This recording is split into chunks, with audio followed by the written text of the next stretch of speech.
Shabbat Shalom, Agut Shabbos. Avec l'aide de Dieu, on va parler de la paracha de la semaine, la paracha de Yitro.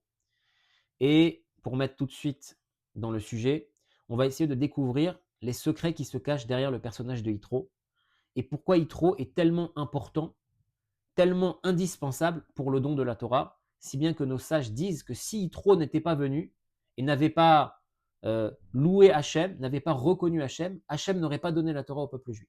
Donc on voit que Yitro, il est indispensable pour le don de la Torah et on va essayer de découvrir pourquoi.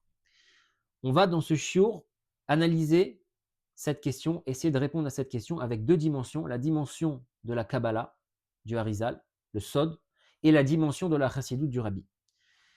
Et vous allez voir que ces deux manières de répondre à cette question n'ont rien à voir entre la manière de la Kabbalah, la manière de la Chassidut. Et c'est pour ça que je me permets de faire cette petite introduction.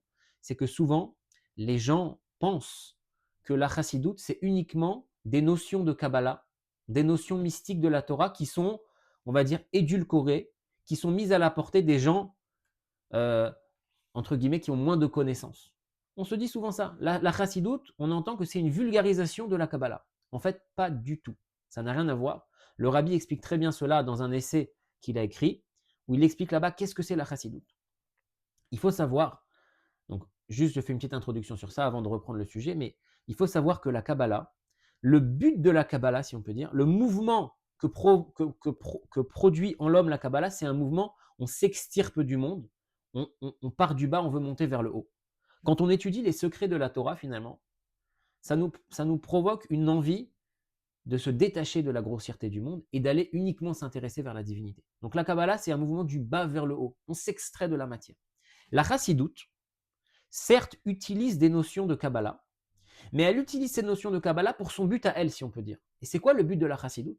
Le but de la Chassidut, c'est de vivifier concrètement le service de Dieu ici sur terre, de vivifier l'étude de la Torah, de vivifier la pratique des mitzvot. Donc le mouvement de la Chassidut, si on peut dire, c'est un mouvement du haut vers le bas. Certes, la Chassidut va utiliser des notions de Kabbalah, mais c'est pour ensuite, après, un but bien précis, qui est de redescendre sur terre et d'avoir un regain de vitalité dans le service de Dieu concret de tous les jours. Donc la Chassidut n'est pas du tout une vulgarisation de la Kabbalah. La Chassidut utilise des notions de Kabbalah pour nous faire redescendre et vivre ce monde pleinement. Et je termine là-dessus. Le Rabbi, dans ce fameux essai où il explique c'est quoi la Chassidut, il ramène qu'il y a 5 parties dans la Neshama. Le Nefesh, Ruach, Neshama, qui sont les 3 premières parties qui sont habillées dans le corps. Et ensuite, Chaya, le niveau 4, et Yechida, l'essence de l'âme, le niveau 5. Et le Rabbi ramène aussi qu'il y a 5 niveaux dans l'étude de la Torah. Le fameux Pardes, Pshat, le sens simple, Remez, l'allusion, Drash, le sens comment on peut dire ça, midrashique, et Sod, les secrets de la Torah, la Kabbalah, Pardes, c'est 4 premiers niveaux, et Chassidut, le 5e. Et le Rabbi fait un parallèle entre les 5 niveaux de la Neshama et les 5 niveaux dans l'étude de la Torah. Et donc, quand on comprend ça, on voit que la Kabbalah, le Sod, c'est le 4e niveau d'étude de la Torah, il correspond au 4e niveau de la Neshama. Le 4e niveau de la Neshama, on a dit Chaya, c'est quoi? Chaya, c'est le niveau qui est en dehors du corps. Les 3 premiers niveaux, ils sont habillés dans le corps, mais le 4e niveau de la Neshama, il est en dehors du corps. C'est ça que la Kabbalah, ça vient provoquer un mouvement où on va avoir envie de sortir du monde, de s'extraire du monde. On a envie de se focaliser sur la divinité, on n'a plus envie d'être ici-bas. Ça, c'est la Kabbalah, le 4e niveau. Et le Rabbi dit, Chassidut, le 5e niveau, c'est lié avec Yechida, l'essence de l'âme. Alors on pourrait dire, je ne comprends pas. Si Chassidut, c'est lié avec le niveau 5, qui est entre guillemets plus haut que le niveau 4, donc la Chassidut devrait provoquer encore plus un éloignement vers le monde. Alors le Rabbi dit non. Pourquoi? Parce que Yechida, le niveau 5 de la Neshama, c'est très imagé ce que je dis. Bien évidemment, il faut comprendre. Il n'y a pas des niveaux 1, 2, 3, 4, 5, mais pour comprendre l'idée, bien que Chassidut soit lié avec le niveau 5 de la Neshama, qui est encore plus élevé que le niveau 4. Mais comme le niveau 5, c'est Yechida, c'est l'essence de l'âme, le Rabbi dit, elle est illimitée. Elle est à la fois en dehors et à la fois à l'intérieur. Et donc, Chassidut, son but, c'est effectivement... elle utilise des notions de Kabbalah mystique qui sont très très élevées, mais son but après, c'est de se matérialiser, de se concrétiser dans le corps. Puisque l'essence de la Neshama, elle est présente aussi à l'intérieur du corps. Donc Chassidut, encore une fois, utilise des notions de Kabbalah, mais pour après vivifier le concret. Et ça, on va très bien le voir à la fin du shiur, pour les plus courageux qui vont rester jusqu'à la fin, quand on va voir l'explication de la chassidoute, on va voir comment la chassidoute vivifie le sens simple de la Torah. Chassidoute, il y a une explication, mais cette explication, elle est complètement imbriquée et compatible dans les autres niveaux d'explication. Ce n'est pas juste un niveau à part entière d'étude de la Torah. Chassidoute, c'est un niveau qui va vivifier les autres, à l'image de l'essence de la Neshama qui est présente aussi dans les autres parties. Ok, ça c'était la parenthèse. Maintenant, on va revenir à notre question, l'importance de Yitro. Alors, j'ai oublié aussi de dire qu'on dédie le shiur pour la Refoua Shlema de Yafa Batiael et de Yossi Matatia Ben Miriam. Ok, revenons à notre question. Qui était Yitro? Pourquoi Yitro il est tellement important que Hachem n'aurait pas pu donner la Torah sans lui, comme c'est écrit dans le Zohar. Et la paracha du don de la Torah, elle porte son nom. Donc, ce n'est pas un hasard. Donc, on va répondre à cette question d'après la Kabbalah du Harizal et d'après la Chassidoute du Rabbi. Et vous allez voir, ça n'a rien à voir comme réponse. On y va pour la partie Kabbalah, la partie qui réveille un petit peu la Neshama, qui nous intéresse un petit peu. Il faut savoir que le Harizal nous apprend que Yitro était la réincarnation de Caïn et Moshe était la réincarnation de Hevel. Caïn et Hevel, les deux premiers fils d'Adam Arishon, on connaît l'histoire. Caïn a voulu apporter un sacrifice, un korban à Hachem. Hevel, son petit frère, a dit bah oui, c'est une bonne idée. Et donc, les deux apportent un sacrifice. Hachem va se tourner vers le korban de Hevel et pas vers celui de Caïn. On explique que Hevel a donné du meilleur, a eu, on va dire, une meilleure intention que son frère. Donc, Hachem se tourne vers le korban de Hevel, il ne se tourne pas vers le korban de Caïn. Caïn est pris de jalousie et il va tuer son frère Hevel. Le fameux meurtre de Hevel par Caïn, le premier meurtre de l'histoire, bien qu'on va étudier qu'il y a encore d'autres raisons un peu plus profondes qui ont motivé ce meurtre. Mais en tout cas, Caïn va tuer son frère Hevel. Okay. Le Harizal nous explique que Yitro était une réincarnation de Caïn et Moshe une réincarnation de Hevel. Et par l'acte que va faire Yitro, comme on va voir, il va opérer un tikkun, une réparation dans la faute de Caïn. Et cette réparation-là qu'il va faire, c'est ça qui va permettre qu'Hachem donne la Torah. Ce tikkun que Yitro va faire va remettre les choses dans l'ordre, et donc Hachem va donner la Torah en réponse à ce tikkun. C'est pour ça qu'Yitro est tellement important. Alors venez, on rentre dans les détails. Avant de parler de Yitro et de Caïn, venez, on parle de Hevel et de Moshe. Hevel, le nom Hevel, il y a 3 lettres. He, Vet, Lamed. Le Harizal nous apprend que le He de Hevel, c'était la Neshama, la partie la plus haute de l'âme qui est habillée dans le corps, le niveau 3. Le He de Hevel, c'était la Neshama de Hevel, c'était une âme totalement pure. Il n'y avait pas besoin de raffiner là-bas quoi que ce soit, et ce He-là, il est parti chez Moshe Rabbeinu. Maintenant, les 2 dernières lettres du nom de Hevel, Bet et Lamed, Vet et Lamed, ces 2 dernières lettres, le Harizal nous dit, c'était des parties basses de la Neshama de Hevel, le Ruach et le Nefesh, et ces parties-là avaient besoin d'être raffinées. Et c'est pour ça que ces 2 lettres-là vont être réincarnées elles aussi en plusieurs personnages de la Torah, mais malheureusement, ces personnages-là ne vont pas réussir à faire le tikkun de ces lettres. Quels sont les 3 personnages qui vont récupérer le Bet Lamed de Hevel, les parties basses de sa Neshama? Le Harizal nous dit c'est Lavan. Vous allez voir que ces 3 personnages, ils ont dans leur nom ces lettres Lamed Bet, Bet Lamed. Lavan, ouais, le beau-père de Yaakov, le père de Rachel et Léa. Lui, c'était un Gilgoul du Bet Lamed de Hevel. Lavan, Bilham, qui lui aussi a ces lettres-là, Bet Lamed, et Naval. Naval, c'est un personnage au temps de David Ameller. Avant que David Ameller soit roi, il n'a pas été reconnaissant envers David Ameller, et donc Hachem l'a puni, Hachem l'a tué. Pour faire très court. Mais dans tous les cas, ces 3 personnages, Lavan, Bilham et Naval, portent en eux ces lettres-là de Bet Lamed de Hevel. Ils n'ont pas réussi à faire le travail, ils n'ont pas raffiné, malheureusement, cette partie du nom de Hevel. Et on a un remez, on a une allusion dans les Teilim. Et j'en profite pour donner une notion clé. Tout ce que nos sages, tout ce que les grands maîtres ont dévoilé comme explication de la Torah, il faut savoir qu'il y a toujours un smach, il y a toujours un appui dans le texte même de la Torah et du Tanakh. Ça veut dire qu'Hachem, comme on a vu dans le Rambam hier ou avant-hier, comme on a vu dans le Rambam quand il introduit le Mishneh Torah, il explique que Hachem, il a donné à Moshe Rabbeinu, à Torah et à mitzvah. Il a donné la Torah et la mitzvah. C'est quoi la Torah? C'est la Torah écrite. Mais la mitzvah, c'est quoi? C'est l'explication de la Torah écrite. C'est la Torah orale. D'accord? Aujourd'hui, la Torah orale, elle est aussi mise à l'écrite, mais on va dire qu'il y a la Torah écrite et la Torah orale. Et bien, à chaque fois qu'on a une explication dans la Torah orale, on retrouve toujours une allusion dans la Torah écrite. Donc ça qu'on vient de dire, que le Beth Lamed de Evel, il n'a pas été raffiné, il s'est réincarné en Lavan, Bilam, Naval. Il n'a pas été raffiné. Le Harizal nous dit, on a une allusion à ça dans le Teilim 147. Le psaume qu'on lit tous les jours dans les psaumes des Imra. Il y a écrit quoi? Il y a écrit Lo asachen lechol goy. Hachem n'a pas fait ainsi pour les autres peuples. Umishpatim bal yedaum, alléluia. Et ces lois, il ne les a pas fait connaître donc aux autres peuples. Alléluia, louez Dieu. C'est quoi Umishpatim bal yedaum? Ces lois, il ne les a pas fait connaître. Yedaum, c'est connaître. Bal yedaum, c'est il ne les a pas fait connaître. C'est quoi bal yedaum? Bet lamed. Le Bet lamed de Evel, bal yedaum, ce bal yedaum, ils n'ont pas connu Hachem, ça veut dire que ces trois personnages, ils n'ont pas réussi à faire le raffinement des lettres Bet Lamed de Hevel. Ok. À l'inverse, on a dit le He de Hevel, la première lettre de Hevel, elle s'est réincarnée en Moshe. Et avant de se réincarner en Moshe, elle s'est réincarnée en Shet. Qui était Shet? Shet, c'était le troisième fils d'Adam Arishon. Adam Arishon, avec sa femme Chava, ils ont eu Caïn et Hevel. Caïn tue Hevel.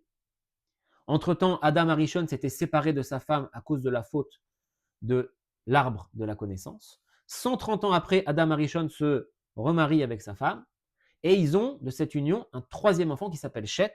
Et le Harizal nous dit que Shet a récupéré aussi la Neshama de Hevel que Caïn avait tué. Et donc, quand on prend le nom de Moshe, Moshe c'est quoi? C'est Mem, Shin, He. On a les trois incarnations du He de Hevel. La dernière lettre de Moshe c'est le He de Hevel. Le Shin de Moshe c'est Shet. Et le même de Moshe, c'est Moshe Rabbeinu. Et là encore, on a un appui dans les Teilim, nous dit le Harizal, que le He de Hevel s'est réincarné dans Moshe et dans Shet et dans Moshe, si on veut dire plutôt, chronologiquement. Dans le Teilim Chet, le psaume 8, quand on prend les versets Vav et Zain, regardez ce qui est écrit, Vatechasereu me'at me'elohim, vechavod ve'adar tatereu, Tamshileu bemaase yadecha, kol shata tachat raglav. Shata, le mot shata, c'est Shet, le troisième fils d'Adam Arishon, avec le He de Hevel. Shata tachat ragleinu. Et juste le verset d'avant, on a dit quoi? Vatechasereu me'at me'elokim. C'est qui Isha Elokim dans la Torah? C'est Moshe Rabbeinu. Donc dans ces deux versets du Teilim, le Harizal nous dit qu'on a une allusion au fait que He, le He de Hevel s'est réincarné dans Shet et dans Moshe, qui shata tachat ragleinu, Vatechasreu me'at me'elokim. Me'at ke'elokim. Donc ça c'est Shata, c'est Shet, et Isha Elokim, c'est Moshe Rabbeinu. Ok, donc Hevel, on a compris, le He de Hevel s'est réincarné dans Moshe Rabbeinu, dans Shet et dans Moshe Rabbeinu, c'était la partie pure. Le Beth Lamed de Hevel s'est réincarné dans les trois personnages Lavam, Bilham, Naval, qui n'a pas été raffiné les parties basses, Mishpatim, Bal Yedaum. D'ailleurs, entre parenthèses, c'est pour ça qu'on dit que Bilham était l'opposé de Moshe Rabbeinu dans la Touma. On sait très bien que nos sages disent que l'équivalent de Moshe Rabbeinu, qui était le plus grand prophète qu'a eu le Ham Israël, l'équivalent chez les non-juifs de Moshe, c'était qui? C'était Bilham. Pourquoi? Parce qu'on comprend maintenant qu'ils viennent de la même Neshama. Moshe, il a récupéré le He de Hevel, et Bilham, il a récupéré Beth Lamed de Hevel. Ok, ça c'est Moshe Rabbeinu, qui est la réincarnation de Hevel. Maintenant, on va parler de Yitro, qui est la réincarnation de Caïn.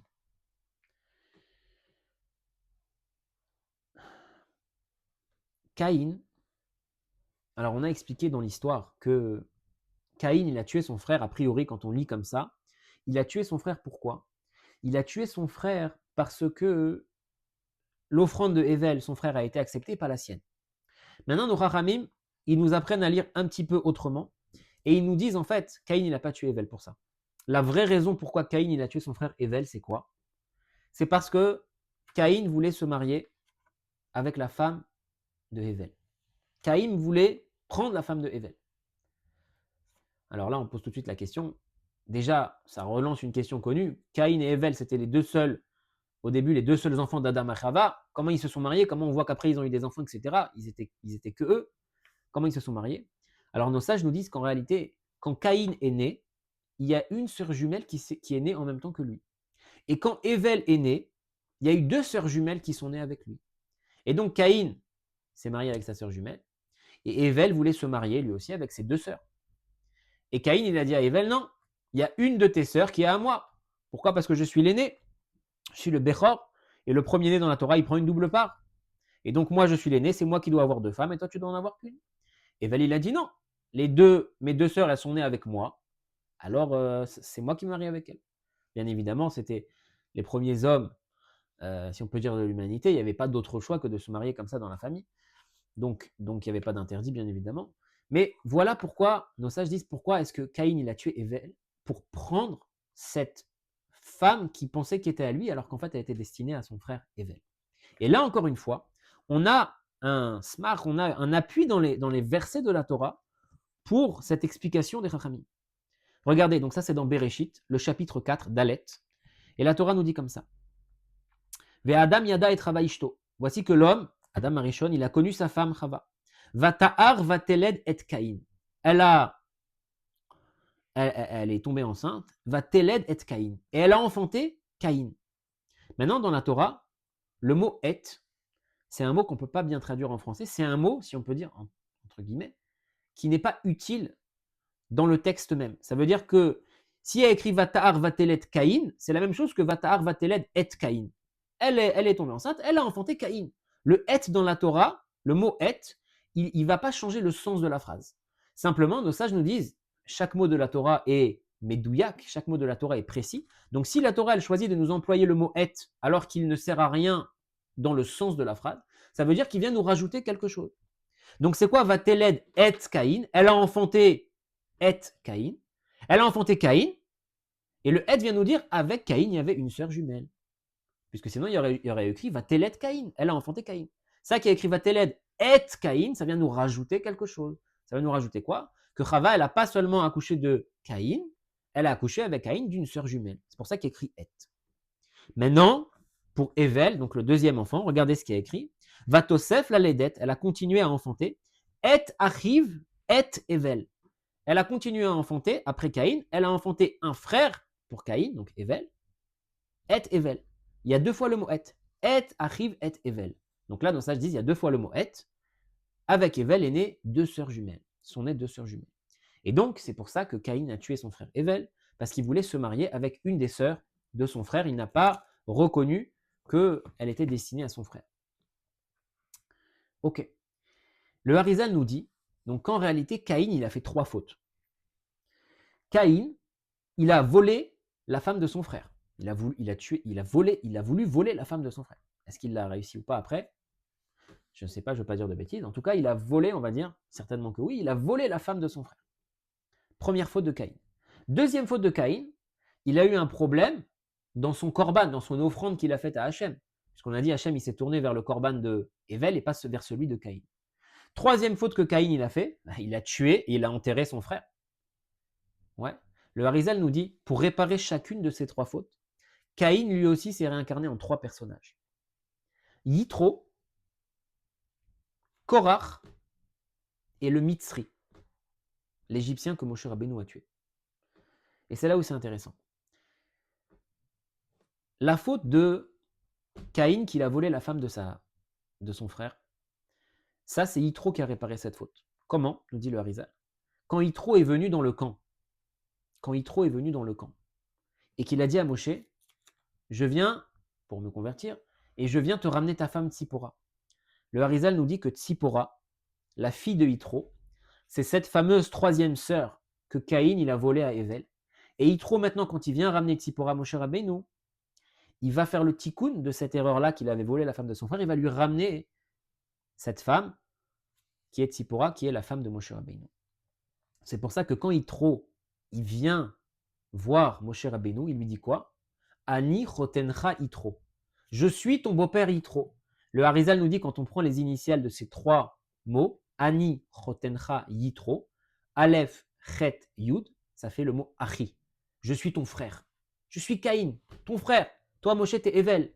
Et moi, je viens faire le tikkun, je viens te ramener Tsipora. Je viens te ramener Tsipora, cette fameuse 3e sœur. Ça, c'est Yitro qui a fait le tikkun de la faute de Caïn de voler la sœur, la femme de son frère. Ensuite, juste, c'est ça l'essentiel du shiur qui nous intéresse aujourd'hui parce qu'on va parler de Yitro, mais comme on a cité les autres fautes de Caïn et les autres personnages, on va aussi expliquer comment les autres personnages ils ont essayé de réparer la faute de Caïn. Donc on a dit Yitro, il a réparé la faute de Caïn qui a volé la femme de son frère.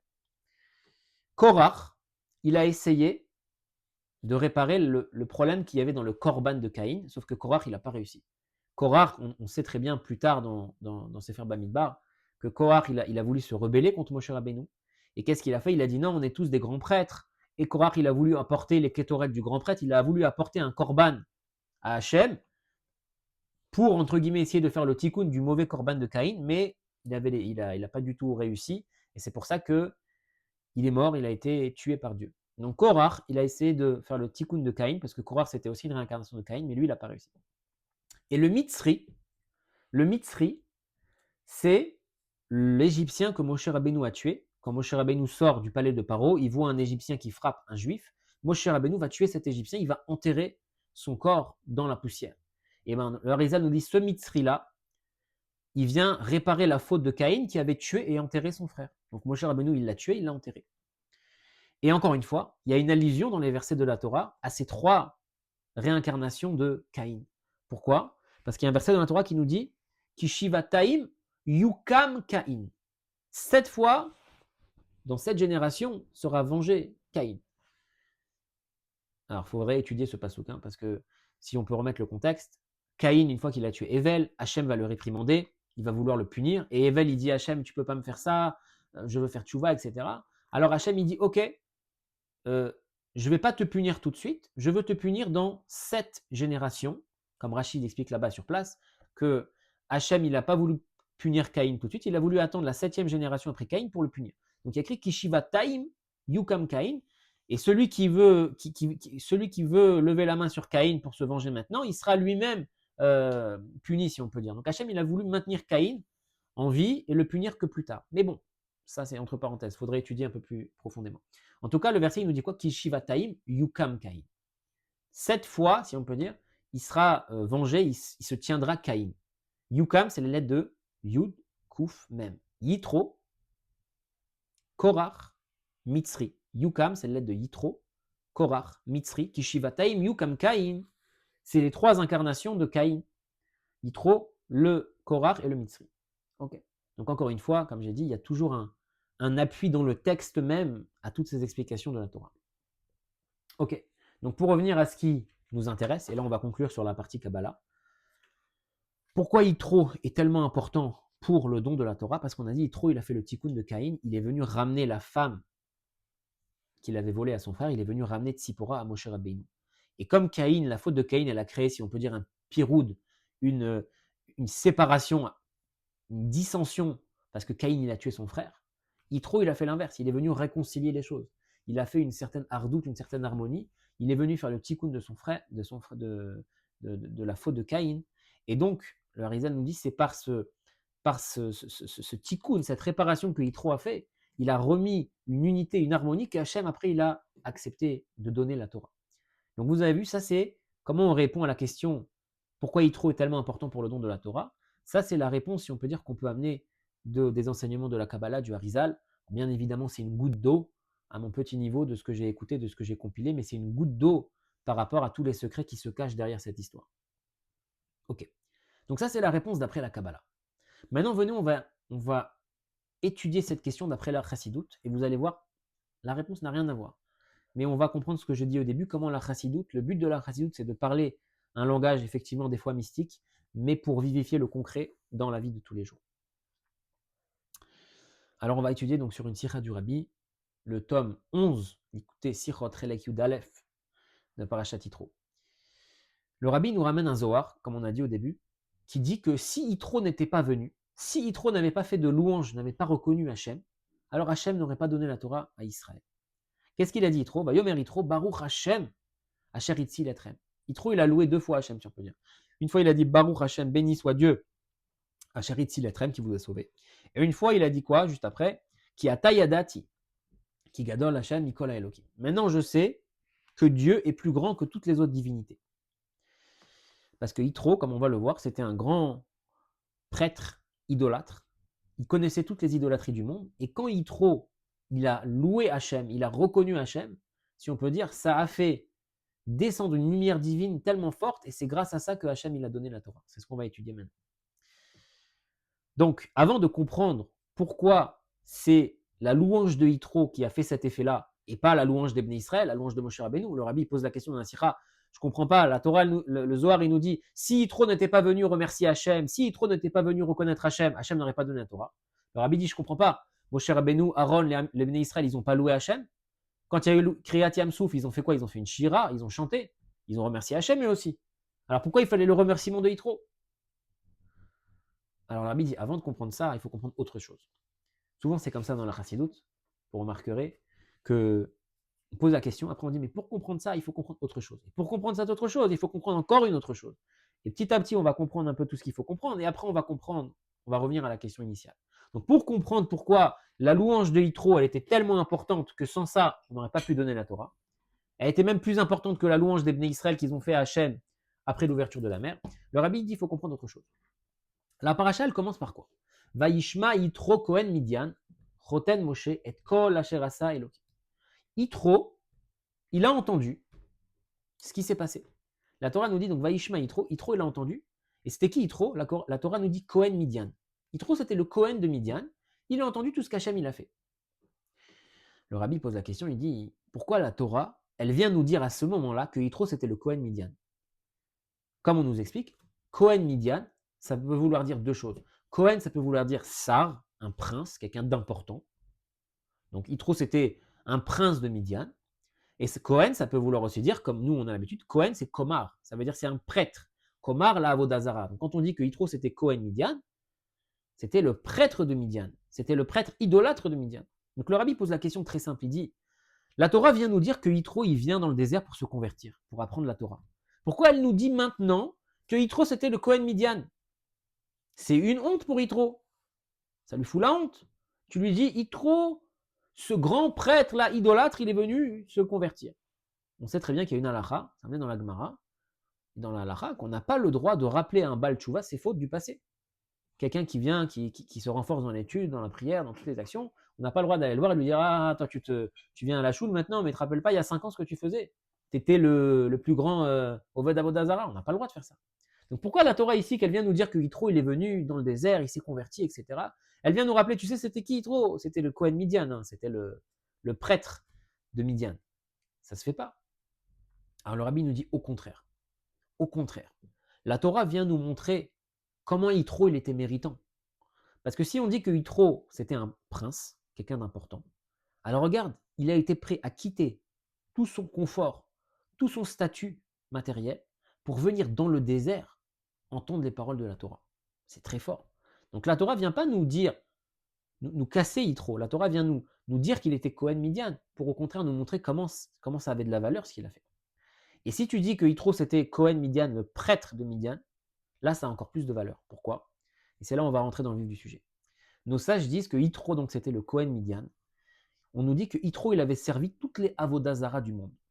Il connaissait toutes les pires choses de la Touma. Et quand justement lui, il a reconnu Hachem, ça a eu un effet qu'aucune autre personne ne pouvait avoir. Parce que lui qui a connu les plus grandes bassesses, quand il a reconnu Hachem, ça a provoqué une élévation encore plus forte que tout le monde. Alors avant de comprendre ça, il faut comprendre que c'est quoi quand on dit Yitro, il a fait toutes les Avodazara du monde. Yitro, il a connu toutes les Avodazara du monde. Ça veut dire quoi? Ça ne veut pas dire que chaque statue s'est prosterné devant la statue, ça c'est le sens simple. Quand on entend ça, on a l'impression que Yitro, il a essayé telle religion, il a essayé telle statue, il a essayé telle idole, et à la fin il a dit bon, j'ai compris qu'Hachem c'était le vrai. Le rabbi nous dit non, c'est pas ça le sens profond quand on dit Yitro, il a connu toutes les idoles du monde. Le rabbi ramène un Rambam. Le Rambam nous explique que à la base, la faute de l'idolâtrie, c'était beaucoup plus subtil que ce qu'on pense. C'est quoi le shoresh de l'idolâtrie? C'est quoi? C'est que les gens qui ont commencé par exemple à révérer les astres, ils n'ont pas dit le soleil c'est Dieu, la lune c'est Dieu, les étoiles c'est Dieu. En tout cas, ils n'ont pas dit ça au début. Qu'est-ce qu'ils ont dit au début? Ils ont dit Dieu c'est Dieu, bien évidemment, Hachem, le créateur. Mais on voit que Hachem, il a créé des choses qui sont puissantes. Il a créé des astres, il a créé le soleil, la lune, les étoiles. Il a créé par exemple le soleil, et Hachem, il a décidé de faire passer la lumière, la chaleur, le maintien du monde par le soleil.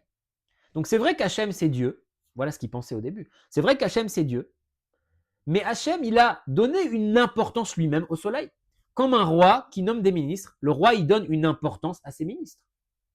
Donc moi, je crois que le roi existe, mais ça ne m'empêche pas d'avoir envie de m'attacher à un ministre du roi. Et donc les gens, ils ont dit pareil. On sait que Dieu, il est là, mais il a créé des astres, il a créé des choses importantes. Donc moi, maintenant, j'ai le droit de m'attacher à cet astre. Pas que l'astre, c'est Dieu. Dieu préserve, il disait au début. Mais je considère que la chose, l'astre ou le ministre ou n'importe quoi, il a une importance détachée de Dieu. Et ce qu'ils ne savaient pas, c'est que c'est vrai qu'Hachem, il a donné, si on peut dire, une importance à ces choses-là. Mais eux, ils n'ont aucun contenu propre. Ça veut dire, le rabbi, il ramène l'exemple, c'est comme la hache dans la main du bûcheron. Quand un bûcheron, il prend une hache et il coupe un arbre, on peut dire, ah bah la hache, elle est importante. Oui, mais la hache, elle ne fait rien. C'est le bûcheron qui fait la chose. Donc Hachem, il a créé des choses, mais ces choses-là ne sont rien, ce sont que des intermédiaires. Et donc c'était ça l'erreur de l'idolâtrie à la base, c'est qu'on va donner de l'importance à un intermédiaire qui en réalité n'est rien parce qu'en fait c'est Hachem qui fait tout.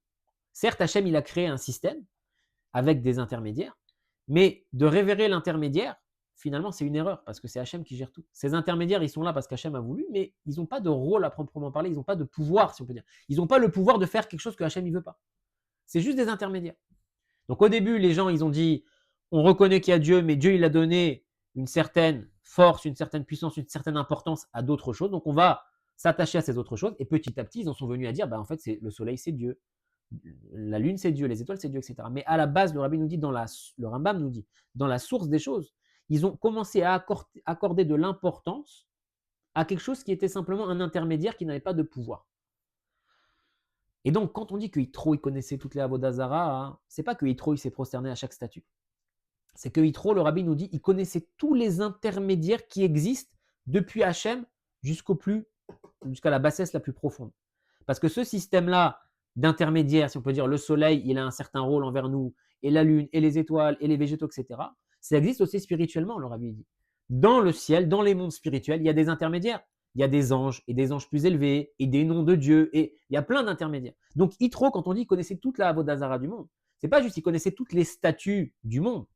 Encore une fois, Avodazara, c'est cette notion d'accorder quelque chose, d'accorder de l'importance à quelque chose en dehors d'Hachem qui n'est qu'un intermédiaire et qui n'a pas de pouvoir à proprement parler.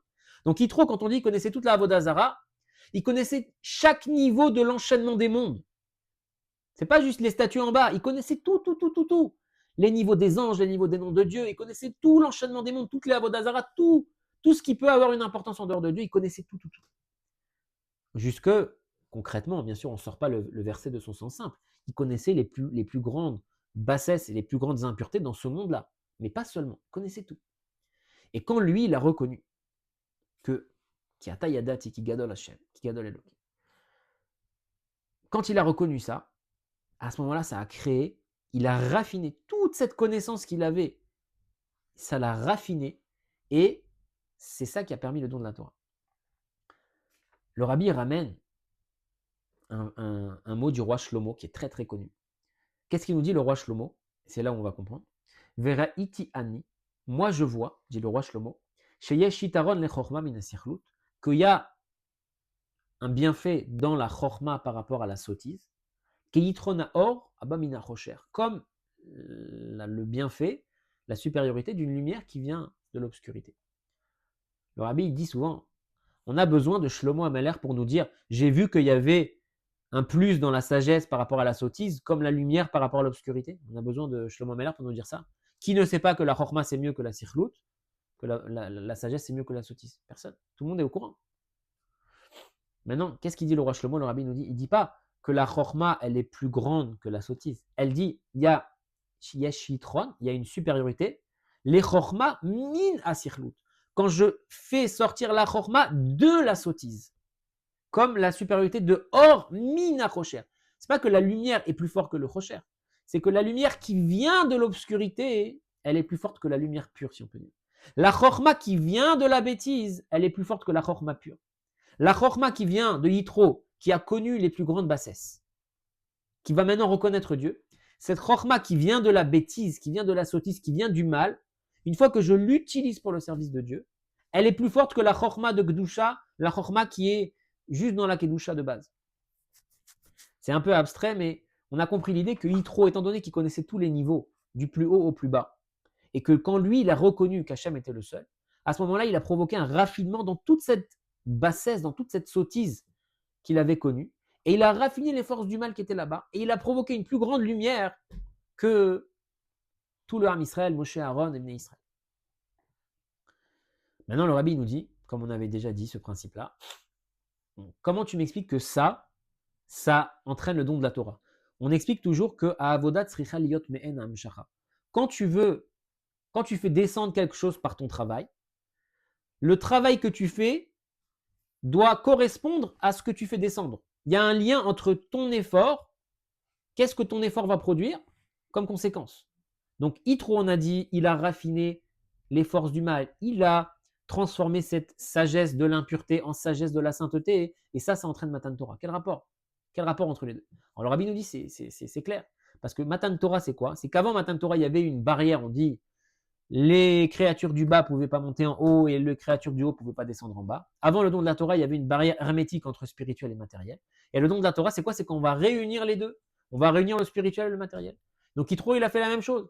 Il a réuni les plus grandes bassesses de la Avodah Zarah, de toutes ces sagesses impures. Et quand il a reconnu Hachem, il a réunifié ces sagesses du bas avec la sagesse du haut. Et donc c'est pour ça qu'il y a pu avoir Matan Torah. Alors le Rabbi il dit, en réalité, dans Kiryat Yamsouf, dans l'ouverture de la mer, il y a aussi cette idée-là. Parce qu'avant le don de la Torah, il y a aussi une étape qui est fondamentale, c'est l'ouverture de la mer. C'est quoi l'ouverture de la mer, d'après la Chassidoute? C'est que la mer, on explique dans la Chassidoute, c'est ce qu'on appelle Alma Deit Kassia, et la terre, c'est Alma Deit Galia. Alma Deit Kassia, c'est les mondes cachés, Alma Deit Galia, c'est les mondes dévoilés. La mer, on ne voit pas ce qu'il y a sous la mer. Il y a plus de mer, il y a plus de profondeur sous les océans que la plus grande montagne qui existe. J'avais regardé un jour, ça m'intéressait.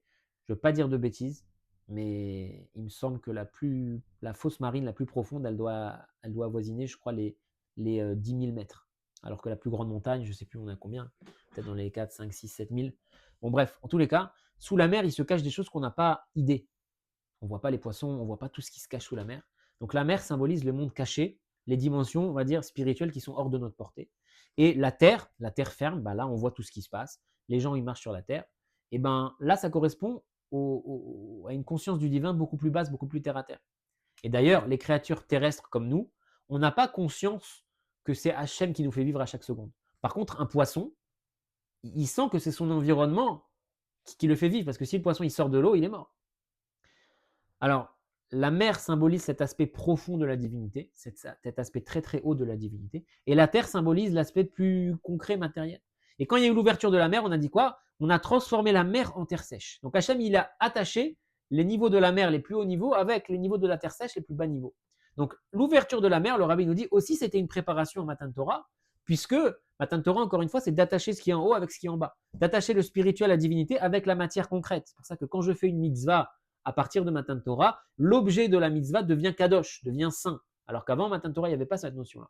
Donc Matan Torah, c'est unir le haut et le bas. Kiryat Yamsouf, l'ouverture de la mer, on a transformé la mer, le spirituel très très fort, en terre sèche, donc c'est le bas. Donc l'ouverture de la mer aussi, c'est une préparation Matan Torah. Et ça que Yitro, il a fait, il a transformé la sagesse de l'impureté en sagesse de Gdusha, ça aussi c'est la préparation à Matan Torah. Alors le Rabbi dit, c'est quoi la différence justement entre ce que a fait Yitro et l'ouverture de la mer? Puisqu'on a dit les deux, a priori, c'est la même chose. On unit le haut et le bas. Yitro avec la sagesse qu'il a raffinée, et l'ouverture de la mer en transformant la mer en terre sèche. C'est quoi la différence? Le Rabbi dit, c'est que l'ouverture de la mer, ça n'a pas raffiné le mal à proprement parler. L'ouverture de la mer, ça a uni le niveau le plus haut avec le niveau le plus bas, mais on est resté dans le domaine de la sainteté. C'est pour ça que les Égyptiens, d'ailleurs, ils ont été noyés, ils sont morts. Ils n'ont pas été raffinés, les Égyptiens, ils n'ont pas fait teshuva. Ils sont morts, ils ont été annihilés. Donc l'ouverture de la mer, certes, ça a uni le niveau le plus haut avec le niveau le plus bas, mais on est resté dans le domaine de la sainteté. Alors que Yitro, avec son travail, il est même descendu dans l'impureté, il a uni le niveau le plus haut avec l'impureté la plus basse. Et là, je vais conclure avec ça, c'est ce que je disais au début. On va voir comment la chassidoute nous vivifie le sens simple de la Torah. Il y a écrit Vaishma Yitro. Au début de la paracha, on a dit Yitro, il a entendu, Yitro, le Kohen Midian, le beau-père de Moshe, il a entendu ce qu'Hachem il a fait, donc il est venu se convertir. Rashi nous dit sur place, qu'est-ce qu'il a entendu Yitro? Mashma Uba. Qu'est-ce qu'Yitro il a entendu pour venir? Il a entendu Kiryat Yamsouf et Milchemet Amalek. Yitro, il a entendu. Qu'est-ce qui a fait venir Yitro chez les Bnei Israël? L'ouverture de la mer et la guerre avec Amalek. Le rabbi pose deux questions. Je me dépêche de conclure, je sais que c'est un petit peu long. Le rabbi pose deux questions. Il dit, Yitro, il a entendu le miracle de l'ouverture de la mer. Alors certes, c'était un grand miracle. Mais Yitro, il n'a pas entendu les autres miracles. Il n'a pas entendu les 10 plaies, Yitro. Il a entendu juste l'ouverture de la mer. Bon, ok. Et il a entendu la guerre avec Amalek. Et quand tu entends qu'il y a une guerre, justement, ça te déchauffe d'y aller. On aurait dû dire, il a entendu l'ouverture de la mer et la défaite de Amalek, ou la victoire d'Israël sur Amalek. Et là, on dit, il a entendu la guerre de Amalek. Et à t'entendre la guerre d'Amalek et tu as envie d'y aller? Je ne comprends pas. Alors le rabbi, regardez comment il explique ce Rashi. Parce que quand tu lis ce Rashi, et surtout quand tu fais Rashi depuis des années, tu dis, bon, Rashi te dit, voilà, Yitro, il a entendu quoi? Il a entendu l'ouverture de la mer, la guerre avec Amalek, ok, il a entendu ce qui s'est passé, puis il est parti. Le rabbi te dit, non, non, non, les mots de Rashi sont précis. Quand Rashi te dit, Yitro, il a entendu l'ouverture de la mer et la guerre avec Amalek, c'est précis. Alors certes, Yitro, il a tout entendu, comme le rabbi dit. Mais Rashi nous dit, Mashma ou Ba. Qu'est-ce que Yitro, il a entendu qu'il a fait venir? C'est sûr qu'Yitro, il a entendu les 10 plaies et tout ça. Mais qu'est-ce qu'il a fait venir? Qu'est-ce qu'il lui a dit? Ah, maintenant que j'ai entendu ces deux nouvelles-là, il faut que j'y aille. Il a entendu l'ouverture de la mer et la guerre d'Amalek. C'est exactement ce qu'on vient d'expliquer. L'ouverture de la mer, c'est quoi? C'est d'unir le haut et le bas. On unit le plus haut niveau avec le plus bas niveau. Mais simplement, on a dit dans l'ouverture de la mer, on est resté superficiel. On est resté superficiel, on est resté dans le domaine de la Kedusha. Donc quand Yitro, il a entendu qu'il y a eu Kiryat Yamsouf, et qu'après Kiryat Yamsouf, il y a eu la guerre avec Amalek, sous-entendu, le raffinement n'a pas été complet, on n'a pas raffiné les forces du mal. La preuve, c'est quoi? C'est que même après Kiryat Yamsouf, Amalek vient attaquer. Là, Yitro, il s'est dit, ah, ça veut dire que moi, il faut que j'y aille. Et moi, quand je vais reconnaître Hachem, je vais parfaire le raffinement. Je vais réussir à raffiner les forces du mal, quelque chose qui n'avait pas été réussi pendant Kiryat Yamsouf. Et moi, après, je vais faire qu'Hachem va donner la Torah. Donc les mots de Rashi sont précis. Yitro, il a entendu Kiryat Yamsouf ou Milchemet Amalek. Il a entendu qu'après Kiryat Yamsouf, il y a eu quand même Amalek qui est venu attaquer. Donc il s'est dit, waouh, malgré cette préparation à Matan Torah, qu'on a uni le plus haut niveau avec le plus bas niveau pendant l'ouverture de la mer, on a attaché la mer, les mondes cachés avec la terre, les mondes dévoilés. Comment Amalek peut venir attaquer après? Ça veut dire que cette unification du haut et du bas n'a pas été complète. Et le mal est donc encore là. Et donc Yitro dit maintenant, moi, je vais y aller. Et quand moi, je vais reconnaître Hachem, je vais finir de raffiner même les dimensions de l'impureté. Et c'est pour ça que que Hachem va donner la Torah. J'espère que c'est clair. En tous les cas, le rabbi conclut la Sira. Et il nous dit, c'est quoi le message pour notre service de Dieu? Il nous dit, voilà Yitro, finalement, on pourrait se dire quand on voit son parcours, il est chaotique. Alors certes, à la fin, il a réussi on pourrait le voir comme ça, certes, à la fin, il a réussi à s'en sortir, il a sauvé les meubles, mais son parcours, il est chaotique. Alors le rabbi te dit, en réalité, tout ce qu'il a fait Yitro, le fait que sa louange à Dieu a permis d'amener la Torah, c'est justement parce qu'il est descendu très bas, qu'il a pu monter plus haut que tout le monde, si on peut dire, et que tout le monde a eu besoin de lui pour qu'Hachem donne la Torah. Donc le rabbi, il dit, dans la vie de chacun, la majorité du peuple juif, pas tous, mais la majorité du peuple juif, on est fait pour être en contact avec le monde. On est fait pour aller travailler. On est fait pour gagner notre vie. Et donc, quand un juif, il est en contact avec le monde, il faut qu'il sache que ça, c'est très, très, très important. À l'image de Yitro. Yitro qui a connu toutes les sagesses du monde, toute la Avodah du monde. Et c'est grâce à ça, si on peut dire, que quand il a reconnu Hachem, ça a fait quelque chose qu'aucun d'autre n'a pu faire.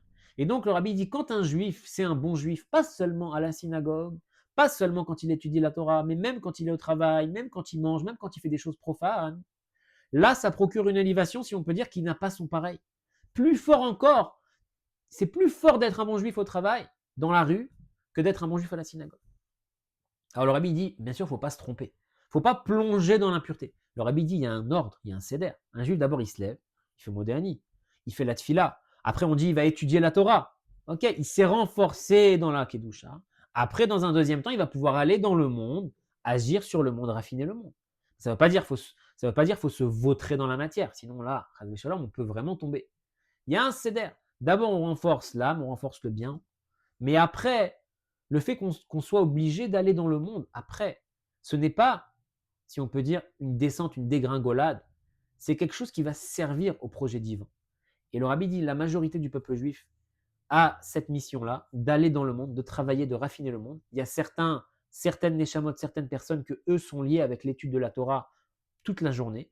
Mais le rabbi dit, c'est pas la majorité. La majorité doit aller raffiner le monde. Et il faut savoir que c'est pas, euh, c'est quelque chose qui est important aux yeux d'Hachem. Et on voit ça de Yitro, que grâce à Yitro, la Torah a été donnée. Et donc, grâce au service de Dieu que nous, on fait chacun dans notre petite vie, dans notre petit monde, dans notre petit quotidien qui a l'air d'être tellement nul, des fois, et tellement dérisoire, quand nous, on va faire des efforts là-bas, ça va procurer le plus grand plaisir chez Hachem, à l'image de ce que Yitro a fait. Et Hachem va être capable, va vouloir nous donner la Torah. Et on sait que Matan Torah, c'était, si on peut dire, le prélude de la venue du Mashiach. Il y a plein de parallèles entre Matan Torah et la venue du Mashiach. Le Midrash Pirkei de Rabbi Eliezer, il nous dit que pendant Matan Torah, Hachem, il a sonné du chauffard avec la corne gauche du bélier de Yitzhak, alors que quand Mashiach va venir, Hachem va sonner du chauffard avec la corne droite du bélier de Yitzhak. Il y a écrit que quand Mashiach va venir, Torah Chadasha Meititetse, on va recevoir, si on peut dire, une nouvelle Torah, des nouveaux niveaux dans la compréhension de la Torah, à l'image de la Torah qu'on a reçue Matan Torah. Et donc, Bezrat Hachem, que nous, on va faire ce travail, entre guillemets, de Yitro. On va être des bons juifs, même dans les choses du monde, dans la matière, dans les choses profanes. Et on va faire en sorte qu'Hachem, il va bien accepter de nous donner la Torah, de nous faire venir Mashiach et de nous amener tous à Yerushalayim dans le troisième Beth Amikdash. Lechaim, Agut Shabbos.